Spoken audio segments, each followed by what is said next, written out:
వాస్తవానికైతే Telugu Desam party జాతీయ అధ్యక్షుడు చంద్రబాబు నాయుడు కూడా కొద్దిసేపటి క్రితమే పార్టీ కేంద్ర కార్యాలయం కూడా చేరుకొని కూడా మొత్తం ఏది ఎన్నికల కౌంటింగ్ ప్రక్రియను పరిశీలిస్తున్నారు. అదేవిధంగా నేతలతో కూడా ఆయన మాట్లాడుతున్న పరిస్థితి. అయితే ప్రధానంగా కూటమికి ప్రజలు పట్టం కట్టాలనే కారణాలు కూడా 5 సంవత్సరాల పాటు ఆంధ్రప్రదేశ్ రాష్ట్రంలో జరిగినటువంటి ఒక విధ్వంస పాలన, అరాచక పాలనకి తట్టుకోలేక ఓర్వలేక ప్రజలు పట్టం కట్టారని చెప్పడంలో మాట ఎటువంటి అతిశయోక్తి లేదు. ఏదైతే సంబంధించి రాష్ట్ర విభజన జరిగిన సందర్భంలో ఎవరైతే తెలుగుదేశం పార్టీ జాతీయ అధినేత చంద్రబాబు నాయుడు ఏదైతే ఆంధ్రప్రదేశ్ రాష్ట్రానికి భవిష్యత్తు కానీ భావితరాల బంగారు భవిష్యత్తు కావాలంటే ఆయనే సముద్రాన్ని ఆయన పట్టం కట్టిన నేపథ్యంలో కూడా తర్వాత వైఎస్ జగన్మోహన్ రెడ్డి ఒక్క ఛాన్స్ ఇవ్వండి ప్రజలను అభ్యర్థించిన నేపథ్యంలో ఆయనకు ఒక్క ఛాన్స్ ఇచ్చారు. ఆయన అధికారంలో వచ్చిన నాటి నుంచి కూడా ఏదైతే ఆంధ్రప్రదేశ్ రాష్ట్రానికి ఏకైక రాజధాని ఉండాల్సిన అమరావతిని కాదని కూడా 3 రాజధానుల నినాదం ఇవ్వడం, అదేవిధంగా ఎవరైతే సంబంధించి నిరుద్యోగులకి ఉద్యోగ అవకాశాలు కల్పిస్తారని చెప్పని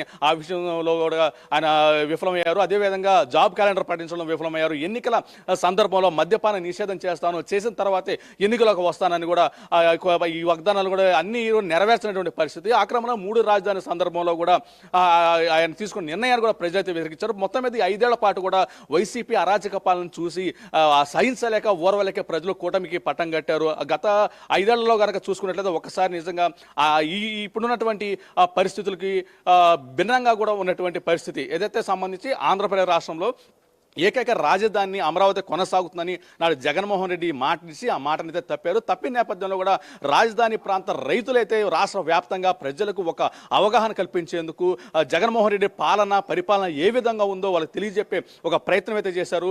సుదీర్ఘంగా ఒక 1600 రోజుల పాటు కూడా ఒక ఏకైక రాజధాని అమరావతిని కొనసాగించాలని వాళ్ళకి ఉద్యమం చేయడంతో పాటు కూడా అమరావతి టు అరసవల్లి కూడా ఒక పాదయాత్రను కూడా నిర్వహించారు. అలా ఎన్నో పాదయాత్రలు నిర్వహించి ఏదైతే సంబంధించి జగన్మోహన్ రెడ్డి పరిపాలన ఏ విధంగా ఉందో కూడా ప్రజలకు అర్థం పట్టేది కూడా ఒక రకంగా అయితే రాజధాని ప్రాంత రైతులు కానివ్వండి, రైతు కూలీలు కూడా ఒక అర్థం వివరించేటువంటి ప్రయత్నం చేస్తారు. నిజంగా ఈ రోజున జగన్మోహన్ రెడ్డి సర్కారుకి చర్మగీతం పాడడానికి, కూటమికి పట్టం కట్టడానికి కూడా ఒక ప్రధాన భూమిక పోషించిన వాళ్ళు కూడా అమరావతి ప్రాంత రైతులది కూడా మనం ప్రస్ఫుటంగా చెప్పుకోవాల్సినటువంటి అంశం అయితే ఎంతగానో ఉంది అయితే అర్జున్. అయితే సంబంధించి ఇప్పుడు ఈ కూటమికి సంబంధించి కూడా ఇది ఏదైతే తెలుగుదేశం పార్టీ అధినేత చంద్రబాబు నాయుడు, అదేవిధంగా జనసేన అధినేత పవన్ కళ్యాణ్ ఈ కూటమితో కలిసి ప్రకటించినటువంటి మేనిఫెస్టో కూడా చూసిన నేపథ్యంలో ఆ మేనిఫెస్టో చూసి కూడా రాష్ట్ర ప్రజలు కూడా ఏదైతే ఆంధ్రప్రదేశ్ రాష్ట్రానికి పునర్నిర్మాణం జరగాలన్నా, అదేవిధంగా భావితరాలకు బంగారు భవిష్యత్తు కావాలన్నా కానీ ఈ కూటమి అధికారం రావాలని కూడా వాళ్ళైతే ఒక నిర్ణయాన్ని అయితే తీసుకున్నట్టు కూడా తెలమవుతుంది. ఏదైతే